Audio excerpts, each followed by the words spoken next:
Olá, eu me chamo Cristiane Batista Rocha, sou discente do curso de Biologia da Universidade Estadual do Piauí, Campus Corrente. Hoje vou apresentar o trabalho intitulado Estudo Preliminar da Diversidade de Insetos no Parque Municipal da Lagoa Azul, em São Desidério, Bahia, Brasil. E esse trabalho foi orientado pela professora Helena Carolina Onodi. Bom, os insetos representam um dos grupos mais importantes e diversos do planeta. Eles desempenham uma variedade de funções que são essenciais para o equilíbrio dos ecossistemas em geral, como a polinização, o controle de pragas, a decomposição da matéria orgânica e, além disso, eles são sensíveis às mudanças que ocorrem no ambiente. Sendo assim, o objetivo desse estudo foi realizar um levantamento preliminar da diversidade de insetos na área de proteção ambiental, onde está localizado o Parque Municipal da Lagoa Azul, em São Desidério, Bahia, Brasil. As coletas ocorreram entre os dias 24 de julho a 23 de agosto de 2024, e esse foi apenas o primeiro mês de uma pesquisa que vai se estender durante um ano, ou seja, esses resultados ainda são preliminares e já temos ordens, né? Já temos um resultado bem representativo, bem proveitoso, como 10 ordens, né, que conseguimos identificar 10 ordens diferentes de insetos, sendo que Hymenoptera foi a ordem mais representativa, com mais de 5 mil indivíduos, e seguida por Diptera, Hemiptera, que também foram bem representativas, e algumas ordens como Lepidoptera, que é a ordem que inclui as mariposas e as borboletas, foi menos representativa. Outras ordens também como Odonata, Neuróptera, Coleóptera, que é a ordem dos besouros, foi menos representativa. Mas isso não quer dizer que esses resultados não possam mudar, né? Porque a pesquisa vai se estender durante um ano e esses resultados podem mudar de acordo com as estações do ano. Conclusão. A conclusão, podemos concluir que esse estudo, mesmo sendo preliminar, os resultados inicial podem se alterar, né, de acordo com as variações sazonais, mas mesmo assim esses dados já contribuem para um conhecimento melhor da biodiversidade local e eles reforçam também a necessidade de mais pesquisa na região. Eu agradeço primeiramente a Deus pela oportunidade de estar aqui, a minha colega Dalvirene pelo apoio e dedicação, a minha professora orientadora Helena Carolina Onodi, ao grupo de pesquisa Labimp e à Universidade Estadual do Piauí por todo o apoio e empenho. E muito obrigada. Olá, eu sou a Maria Eduarda Dias Santos, bolsista do PIBID de Biologia da Universidade Estadual do Piauí. Hoje eu vou apresentar o trabalho intitulado Obesidade e Hábitos Saudáveis, atividades desenvolvidas por bolsistas PIBID em contexto escolar. Esse trabalho ele foi realizado por mim e pelos colegas Gardene Pereira, Adila Rocha, João Paulo Messias e Raeli Vieira, com o apoio dos nossos supervisores. A obesidade é um problema que tem se tornado cada vez mais comum entre os jovens. Isso acontece principalmente por causa da má alimentação e da falta de atividade física. Durante a adolescência, o corpo ele ainda está em formação. E é nessa fase que a gente cria hábitos que podem acompanhar a vida toda. Por isso, o nosso objetivo foi conscientizar os estudantes sobre a importância de ter uma alimentação equilibrada e de praticar exercícios regularmente para manter uma boa qualidade de vida. Esse trabalho é um relato de experiência das ações educativas que nós, bolsistas do PIBID, desenvolvemos nas escolas de Corrente, no Piauí. As atividades elas aconteceram nas escolas Joaquim Antônio Lustosa, João Pacheco Cavalcante e 7 Dr. Dionísio Nogueira, com turmas do ensino médio. Na escola Joaquim Antônio Lustosa, a aula começou com uma música relaxante para deixar o ambiente mais agradável. Depois foi apresentados slides sobre obesidade, suas causas e formas de prevenção. Em seguida, foi realizada uma dinâmica chamada Estilo de Vida na Caixinha, onde os alunos eles retiravam frases sobre hábitos saudáveis e não saudáveis. E a turma discutia, promoveu uma discussão entre a turma. Para encerrar, foi realizado um momento de alongamento, reforçando a importância da prática de exercícios físicos. Na escola 7 Dionísio Nogueira, foi usados slides explicativos e a realização da dinâmica quiz em movimento. Os alunos eles foram divididos em grupos e foram feitas perguntas com duas alternativas. Eles levantavam o braço direito para a alternativa A e o braço esquerdo para a alternativa B, o que deixou a aula mais divertida e participativa. Na escola João Pacheco Cavalcante, foi apresentados slides e um vídeo sobre a importância da prática de exercícios físicos. Depois, foi proposta uma pergunta norteadora: qual a principal causa da obesidade, para gerar uma reflexão. E a aula ela foi encerrada com um questionário respondido pelos alunos. Os resultados eles foram muito positivos. Os estudantes eles participaram bastante e compreenderam que ter uma alimentação saudável não significa eliminar totalmente certos alimentos, mas sim manter o equilíbrio. Também eles conseguiram perceber que alimentar-se bem pode ser prazeroso e que cuidar da saúde não precisa ser algo difícil ou chato. As metodologias que usamos com dinâmicas, vídeos e jogos ajudaram a tornar as aulas mais leves, atrativas e reflexivas. Para concluir, essas ações elas mostraram que o trabalho educativo faz diferença na conscientização dos jovens sobre a importância dos hábitos saudáveis e da prática regular de atividades físicas. Além disso, foi uma experiência muito rica para nós bolsistas, porque aprendemos bastante com os alunos e com o processo de ensino. Para finalizar, quero agradecer ao UESP, aos supervisores, às minhas coordenadoras e à CAPES pelo apoio e pela oportunidade de vivenciar esse projeto tão importante. Muito obrigada! Olá, sou Lívia Ferreira Cordeiro, estudante do curso de Licenciatura Plena em Ciências Biológicas e bolsista do Programa Institucional de Bolsa de Iniciação à Docência, PIBID, da Universidade Estadual do Piauí, Campus Corrente, sob a orientação das professoras Helena Carolina Onodi e Maria Andreia Nunes. Atualmente participo de um projeto que tem como objetivo promover conscientização e sobre o uso responsável das redes sociais entre adolescentes, estimulando reflexões sobre seus impactos e possibilidades.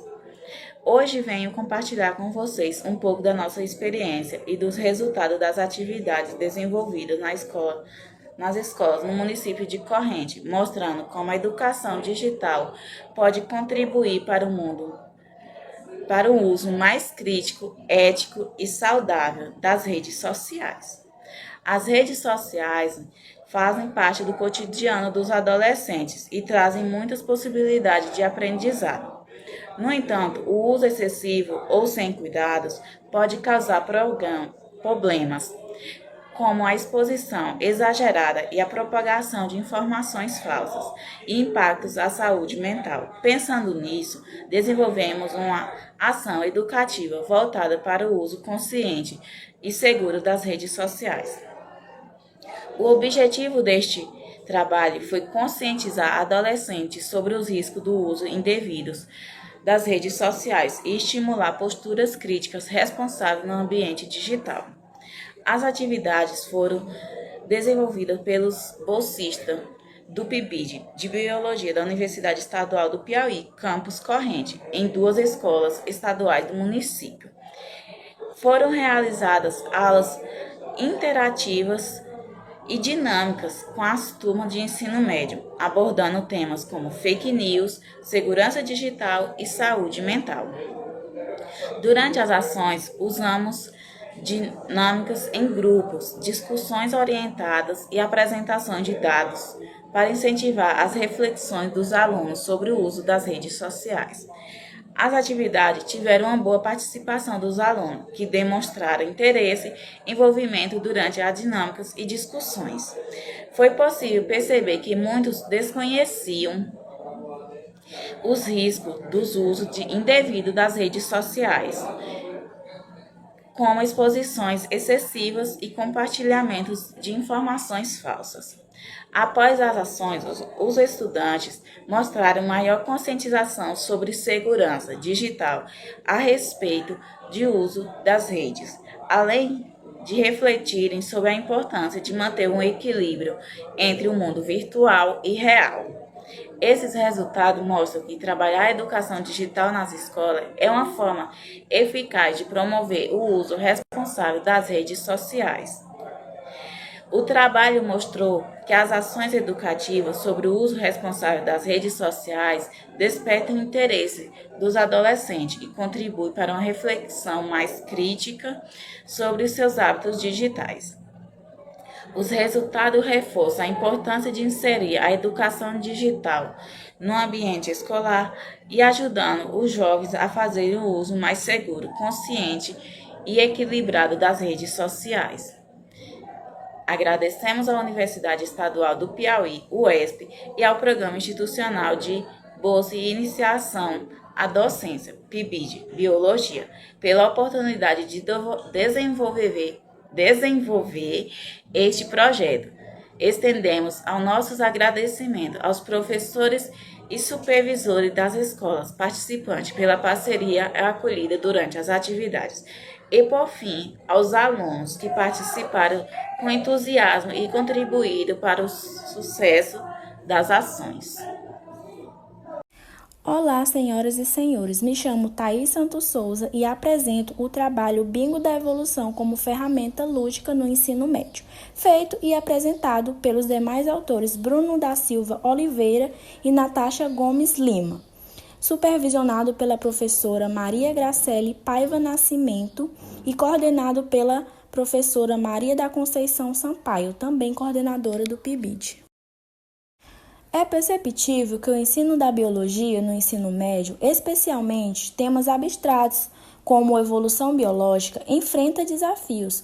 O ensino tradicional, focado na memorização, limita a compreensão e o engajamento dos estudantes.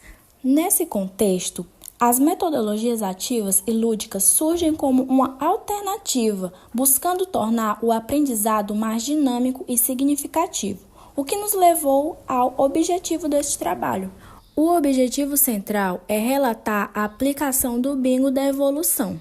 Essa ferramenta lúdica foi usada para revisar e reforçar os principais conteúdos da evolução biológica, promovendo uma aprendizagem mais dinâmica e significativa. A aplicação do modelo didático ocorreu no Centro Estadual de Tempo Integral Liceu Parnaibano, no Piauí. A atividade do Bingo da Evolução foi desenvolvida especificamente como uma estratégia lúdica para revisão e consolidação dos conteúdos sobre evolução biológica.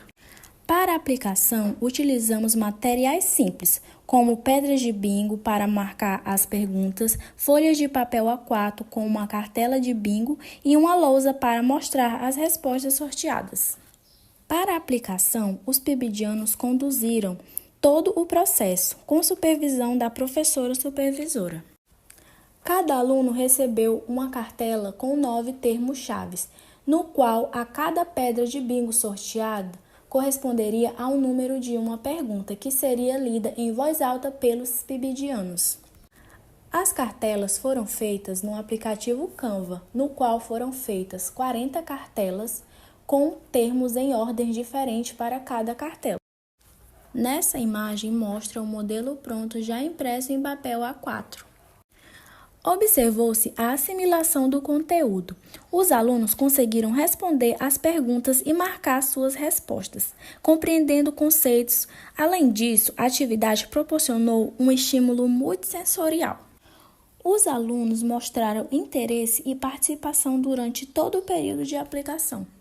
Concluímos que o bingo da evolução, por ser lúdico e multissensorial, favoreceu a revisão dos conteúdos da evolução de forma interativa e significativa. Houve alto engajamento, participação e colaboração dos alunos. Em síntese, o bingo da evolução provou ser uma estratégia didática eficaz que combina ludicidade e interação, rigor conceitual. A experiência reforça a importância de metodologias alternativas para tornar o ensino complexo mais acessível e atraente. Agradecemos à CAPES, ao Programa de Iniciação à Docência. Também agradecemos à Universidade Estadual do Piauí e à Escola Liceu Parnaibano. Obrigado pela atenção de todos.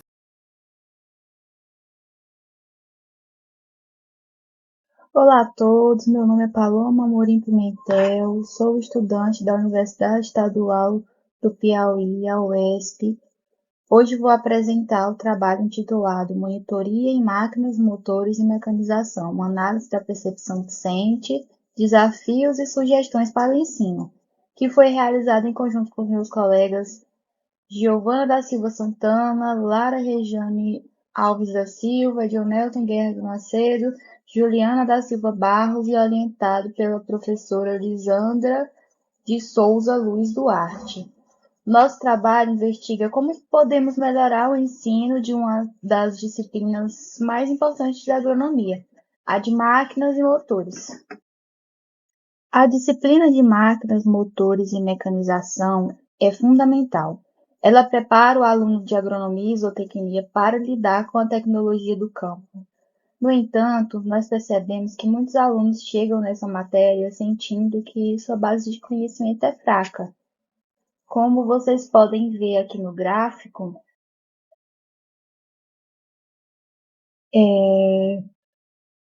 quase metade dos alunos considerou seu entendimento prévio como insuficiente e outros 50% como regular.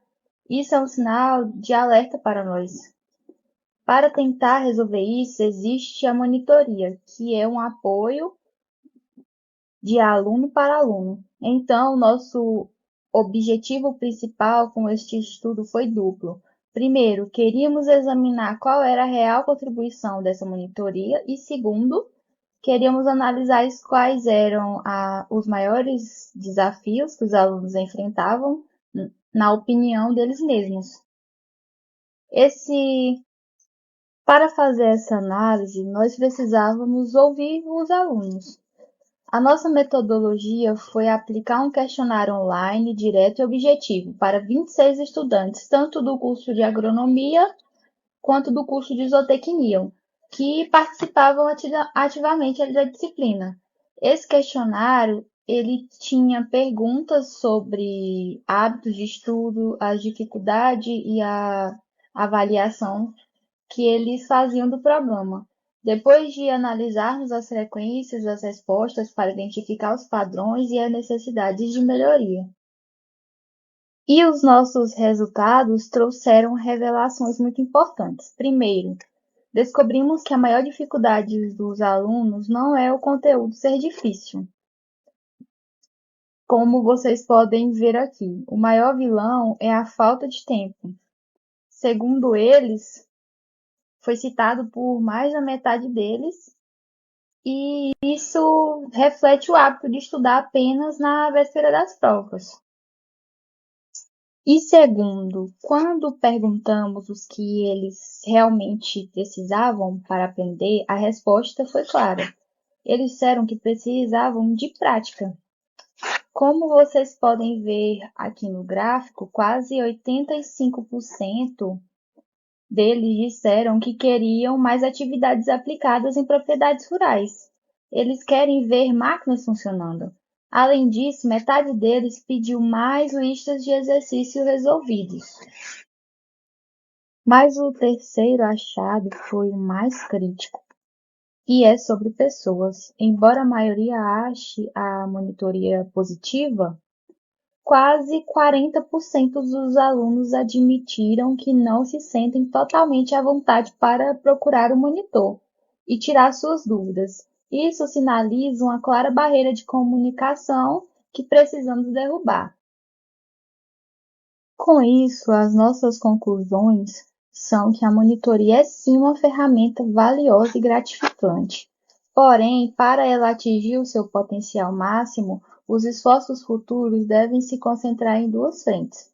Primeiro, em adaptar as atividades para focar em exercícios práticos e exemplos de campo, que foi o que os alunos pediram. E o principal progresso que precisa ser alcançado é superar o desafio da comunicação, tornando os monitores mais acessíveis para que os alunos se sintam confortáveis em buscar ajuda. E este foi o nosso trabalho. Gostaria de agradecer primeiramente ao UESP, a todos os colegas e autores, a minha orientadora por este trabalho. E, claro, ao Simpósio pela oportunidade de compartilhar nossa descoberta. Muito obrigada a todos. Olá, eu sou Giovana Silva de Santana, sou discente da UESP do campus de Corrente, Piauí.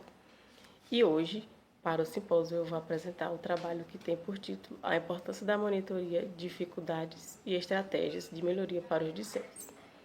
O trabalho tem como orientadora a professora Lisandra de Souza Luiz Duarte. A monitoria é compreendida como uma atividade de apoio ao processo pedagógico, que contribui para a aprendizagem dos alunos e também, consequentemente, melhora a qualidade do ensino. Essa prática de ensino é caracterizada pela cooperação de estudantes e orientadores em diferentes projetos voltados ao fortalecimento do ensino de graduação. O monitor, ele atua como um facilitador de aprendizagem. Ele auxilia outros estudantes nas dificuldades acadêmicas por meio de uma linguagem mais acessível, já que ele também é discente.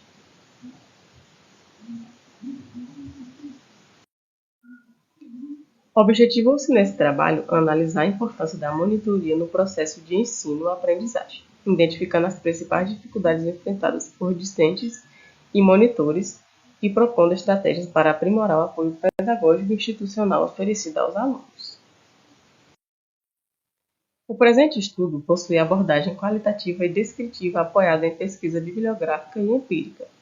A coleta de dados foi realizada por meio de um questionário aplicado via Google Forms, destinado aos discentes para que avaliassem a monitoria. Buscou identificar percepções sobre a contribuição da monitoria, as dificuldades encontradas e também sugestões de melhoria. Os dados foram organizados em categorias temáticas, como contribuições, desafios e propostas, e analisados de forma descritiva, permitindo compreender os padrões e significados expressos nas respostas. Resultados de discussão. Como o gráfico mostra, teve uma percepção positiva, só que com algumas ressalvas. Para 70% dos estudantes, a monitoria ela contribui para o aprendizado. 40% disseram que sim, porém necessita de melhorias. E 30% não percebem nenhuma contribuição da monitoria no aprendizado. Diante disso, os resultados reforçam a importância de avaliar continuamente os programas e estratégias, os programas de monitoria e promover ajustes e estratégias que garantam maior eficácia e satisfação dos alunos, alinhando a prática às necessidades de aprendizagem. Os resultados apontam que, apesar de ter sua importância reconhecida, ainda existem desafios relacionados à comunicação, capacitação e valorização institucional. Portanto, recomenda-se que as instituições de ensino superior elas investam em formações pedagógicas para monitores, além de estratégias que promovam maior integração entre professores, monitores e alunos, fortalecendo assim a qualidade da formação acadêmica e o engajamento estudantil. Quero aqui fazer meus agradecimentos ao UESP, aos autores e à orientadora, e ao simpósio. Muito obrigada pela atenção. Olá, eu me chamo Cláudio Santos, sou discente do curso de Zootecnia e atualmente estou no 10º período. O meu trabalho é intitulado como Fidelização no Mercado Agropet, a perspectiva do consumidor em lojas físicas. O Brasil ele possui uma relevância econômica expressiva no segmento PET, onde ele representa 4,9% desse segmento. há uma projeção de vendas para o ano de 2032, onde esse valor de vendas ultrapassará 327 bilhões de dólares. Com isso, o objetivo dessa pesquisa foi analisar o comportamento do consumidor a fim de compreender as suas preferências, hábitos de compras e fatores que influenciam a sua fidelização. Foi utilizada a análise comparativa descritiva e levantamento de dados pela plataforma Google Forms, onde foi feito um pré-teste desse formulário durante 10 dias. Depois foi feita a divulgação do formulário por meio de mídias sociais durante um período de 53 dias. Dentro desse formulário, as perguntas basicamente eram: quais tipos de pet você tem, idade, cidade, quanto gasta em média com o seu pet, quais tipos de produtos e serviços costuma comprar ou adquirir, com que frequência visita essas lojas físicas, você participa de algum programa de fidelidade, se sim, qual? E o que incentivaria essas pessoas a voltarem em uma loja de pets? Que tipo de promoções e descontos chamam a atenção na hora de comprar? Se já deram algum feedback ou crítica em algum serviço ou produto comprado? E quais as suas expectativas em um mercado, em um pet shop ideal?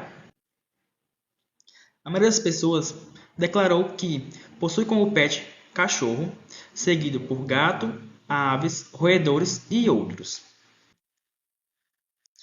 Declararam também que gastam com esses animais mensalmente em torno de 100 a 200 reais, representando 44% desses clientes.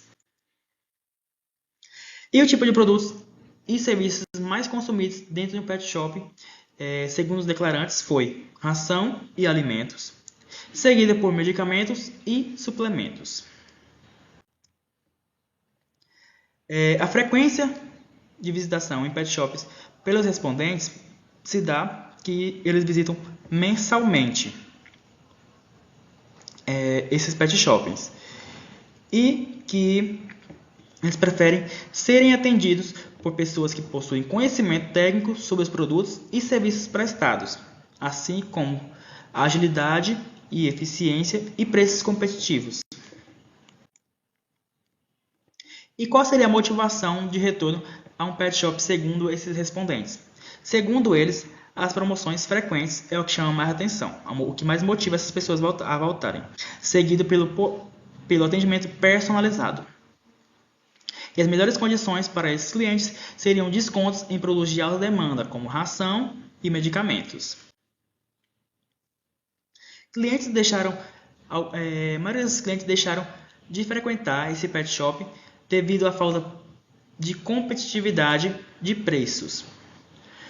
E dentro das perguntas abertas, tivemos como essas pessoas participam de alguns eventos, sendo elas a caminhada ou encontro de raças específicas. Cerca de 32% das pessoas realizam feedback em relação ao produto comprado ou serviço adquirido. Fatores que precisam ser melhorados dentro das lojas físicas: a qualidade de atendimento ao cliente e a variedade de produtos disponíveis.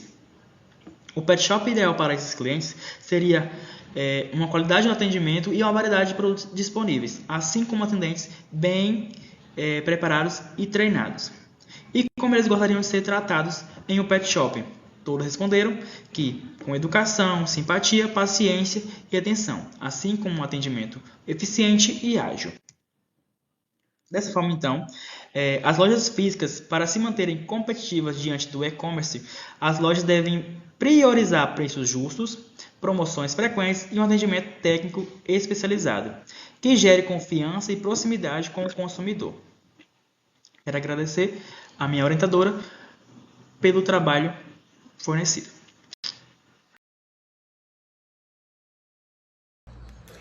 Olá, meu nome é Fernanda Alba, sou acadêmica do curso de Direito da Universidade Estadual do Piauí e vou apresentar o meu trabalho intitulado Adicional de Insalubridade dos Servidores Públicos, exigência de lei específica na jurisprudência do TJ Piauí de 2020 e 2025.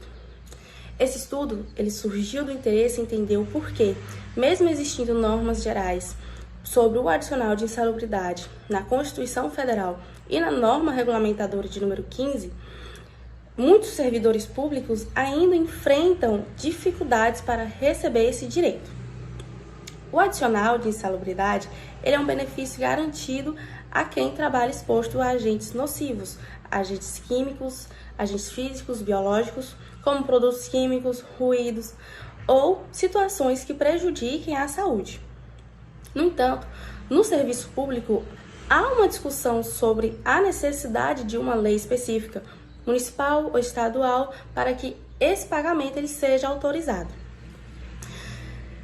Então, o problema central da pesquisa foi justamente esse. Será que as normas gerais, como a Constituição e a norma regulamentadora de número 15, são suficientes para garantir o direito aos servidores?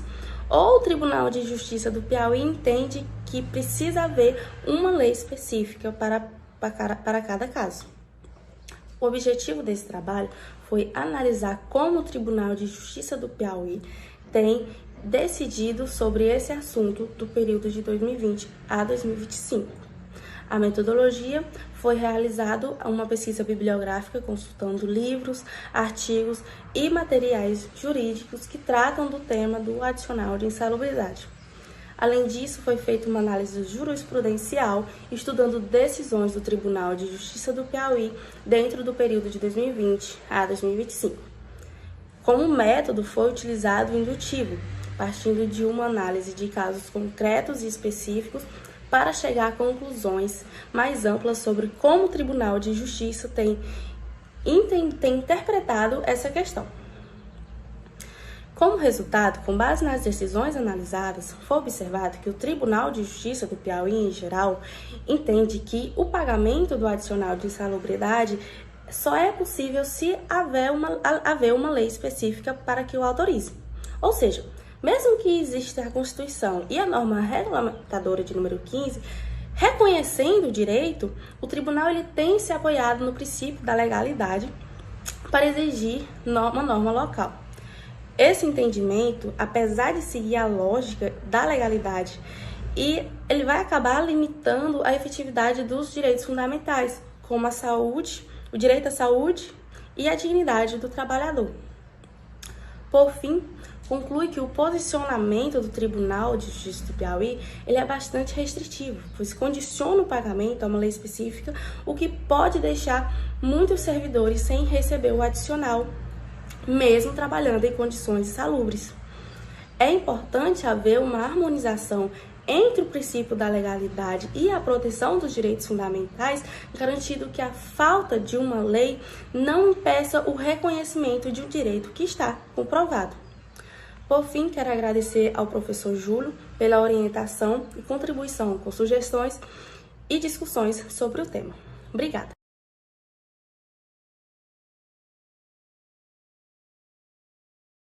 Olá, eu me chamo Yara Castro dos Reis, sou discente do curso de Direito da Universidade Estadual do Piauí e hoje irei apresentar o resumo intitulado por Bicameralismo, Necessidade ou Onerosidade ao Estado Democrático de Direito, autoria de Darielle Pires Castelo e Yara Castro dos Reis, sob a orientação do professor Frank Aguiar. O resumo inicia-se com uma introdução fazendo uma abordagem histórica do bicameralismo. Aqui nós destacamos 2 pontos, sua origem e como ele se expandiu. O objetivo geral deste resumo é analisar a relevância do bicameralismo no Estado Democrático de Direito brasileiro, enquanto que o objetivo específico concentra-se na investigação da função e da pertinência do Senado Federal, temas esses que são frequentemente marginalizados em debates acadêmicos. A metodologia utilizada foi a indutiva, baseada em pesquisa bibliográfica com base em artigos e fontes eletrônicas, abrangendo ainda legislação constitucional e infraconstitucional. Na discussão, destacamos os argumentos favoráveis e desfavoráveis à manutenção do bicameralismo. Como um dos argumentos positivos, temos sua função como casa revisora, pois ela contribui para o aperfeiçoamento legislativo, reduzindo a possibilidade de aprovação de normas precipitadas ou inadequadas. Na contramão, como um argumento negativo e tendente à extinção do bicameralismo, nós temos o elevado custo que a manutenção do Senado Federal traz aos cofres públicos brasileiros, atrelado ainda à sua corrupção. Sabemos que o bicameralismo ele não é uma cláusula pétrea e, portanto, pode ser alterada. Mas a verdade é que o histórico do Brasil indica que um sistema contrário a esse não atenderia satisfatoriamente às demandas federativas. Os resultados obtidos nesse resumo apontam que o bicameralismo ele continua sendo essencial para a consolidação da democracia, sobretudo por assegurar uma representatividade às entidades federativas e por atuar como instância revisora no processo legislativo. Assim, concluímos que o Senado Federal ele permanece relevante no Estado Democrático de Direito. Entendemos, no entanto, que é necessário uma reforma, defendendo-se, assim, a preservação do Senado Federal com ajustes estruturais e não a sua extinção, como prezam alguns autores. Agradeço a todos pela atenção.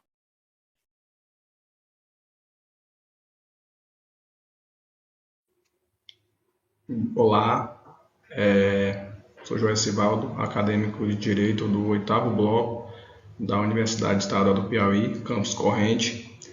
E hoje eu vou falar sobre o segurado especial, mais precisamente sobre a sua imagem jurídica, né? Análise de perfis normativos e estereótipos na aplicação da Lei 8.213 de 91. Esse trabalho tem como autores eu, Joel Sivaldo Guedes de Souza, e o professor Júlio César de Moura Luz, né? Ao introduzir esse trabalho, o que a gente vai ver no decorrer desse trabalho, dessa análise desse trabalho?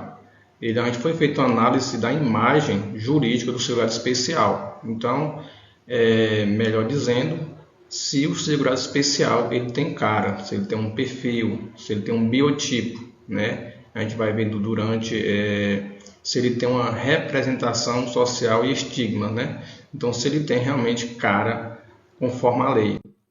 Os objetivos desse trabalho, ele foi dividido em objetivo geral e objetivo específico. O objetivo geral é analisar a imagem jurídica do segurado especial na Lei 8.213 de 91, relacionando seus contornos normativos, né, com os estereótipos sociais e institucionais que permeiam sua aplicação prática.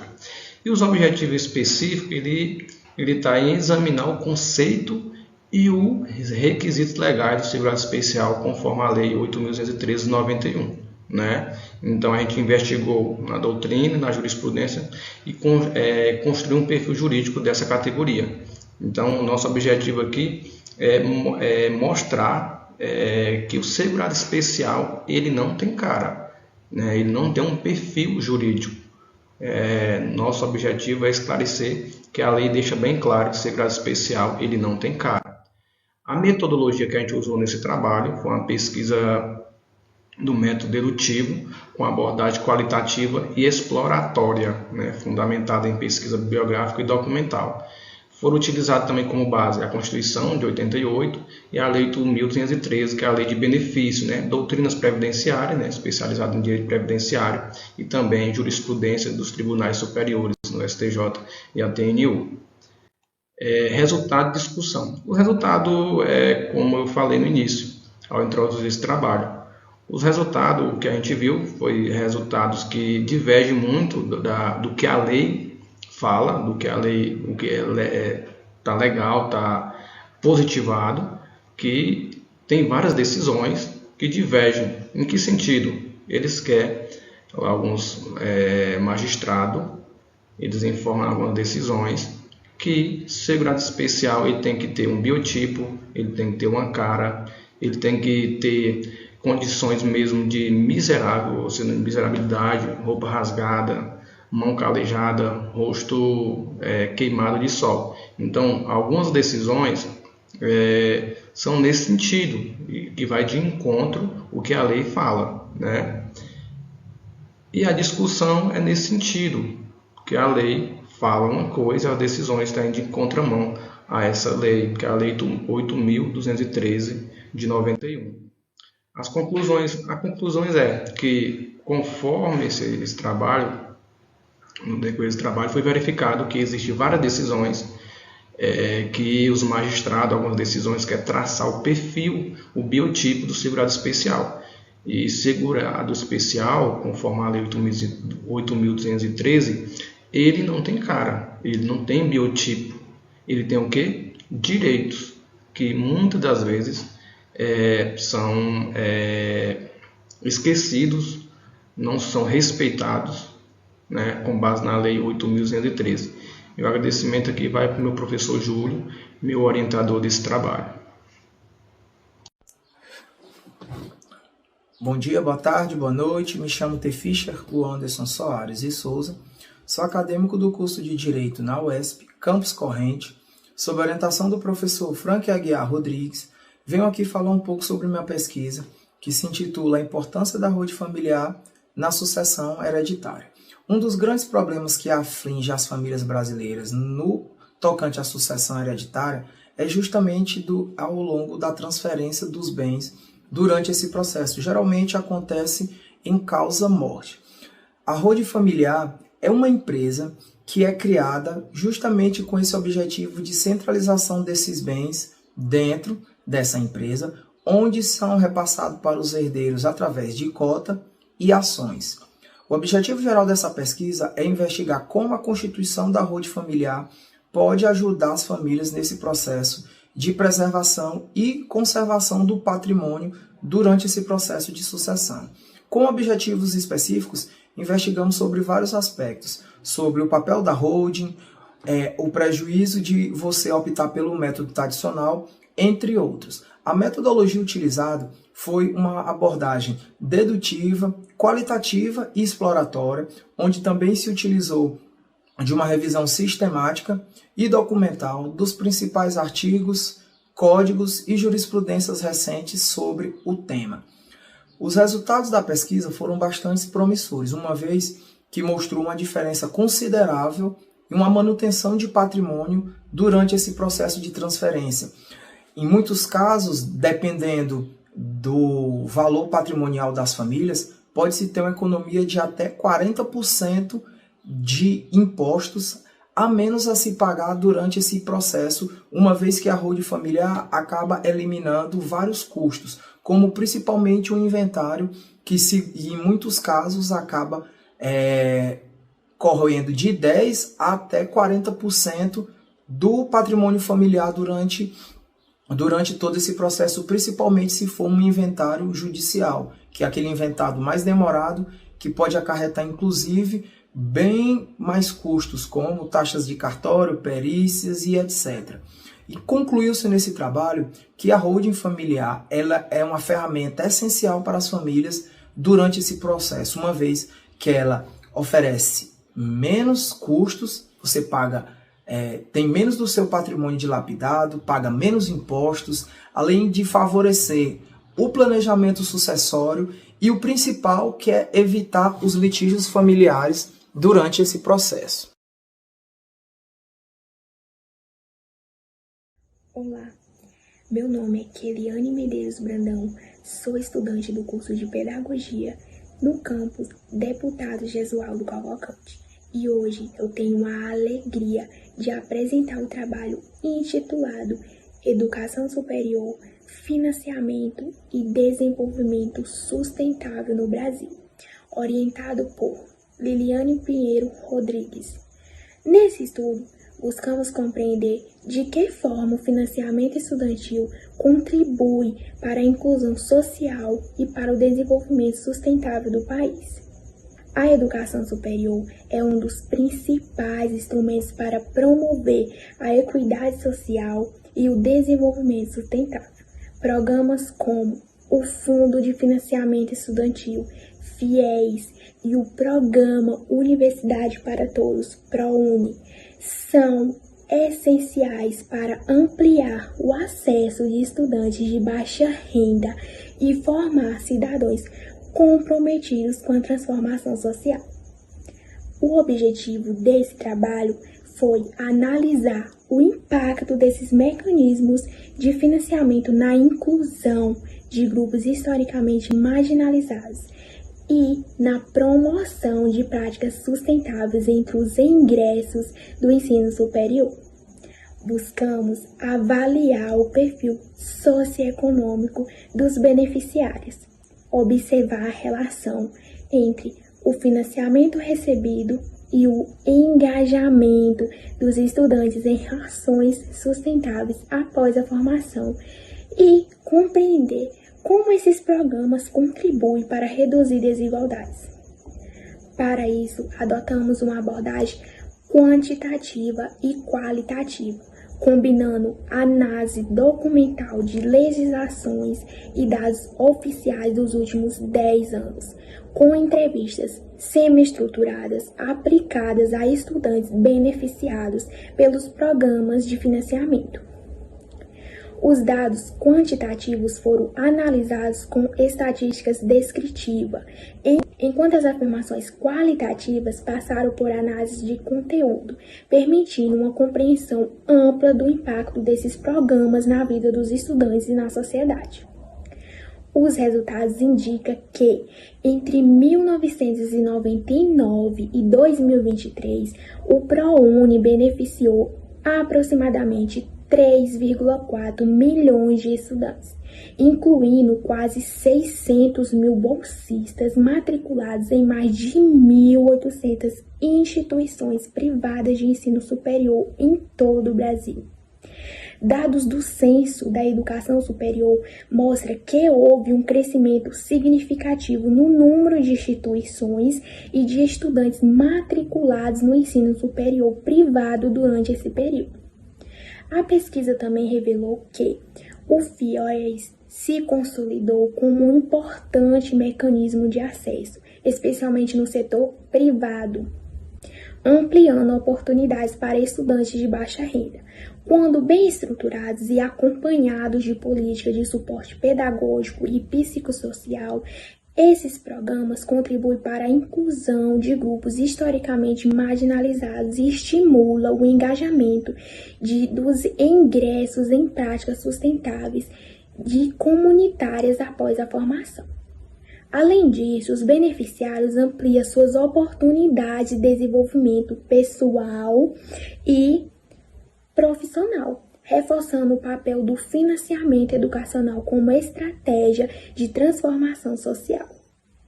Concluímos que a educação superior é um pilar essencial para o desenvolvimento sustentável no Brasil e que o financiamento educacional desempenha um papel estratégico na promoção da inclusão social e do engajamento dos jovens em práticas transformadoras. Investir em educação é investir no futuro do país, na construção de uma sociedade mais justa, consciente e sustentável. Agradeço à comissão organizadora do SPAC pela oportunidade de apresentar esse trabalho e à minha orientadora pelo apoio e incentivo durante toda a pesquisa.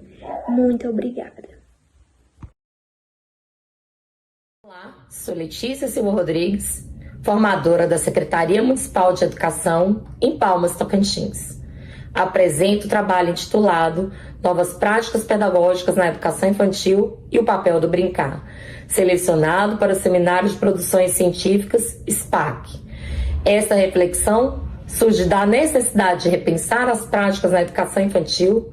Falar em novas práticas não significa abandonar o que já fazemos, mas ressignificar o fazer pedagógico à luz dos direitos de aprendizagens previstos na BNCC e no TCT tocantinense. É olhar para a criança como sujeito de direitos, curiosa, criativa e protagonista de suas descobertas. O objetivo é compreender como as novas práticas podem fortalecer o papel do professor como mediador e observador do brincar. O brincar é o eixo estruturante da aprendizagem infantil. É por meio dele que a criança experimenta, cria, imagina e constrói sentido sobre o mundo. Essas práticas respeitam os tempos e espaços da infância, promovem inclusão e diversidade e fazem uso do registro pedagógico como instrumento de reflexão e replanejamento. No cotidiano da formação, observamos que quando o professor observa o brincar, ele descobre as potências das crianças e passa a planejar com mais intencionalidade. Isso transforma o olhar docente e torna o trabalho mais significativo, afetivo e conectado às reais necessidades das crianças. Portanto, inovar na educação infantil é assumir uma postura sensível, reflexiva e comprometida, que valoriza a escuta, o afeto e o brincar como caminho de aprendizagem. Agradeço à comissão do SPAC pela oportunidade de partilhar essa reflexão e por valorizar a prática docente e o protagonismo da educação infantil. Muito obrigada.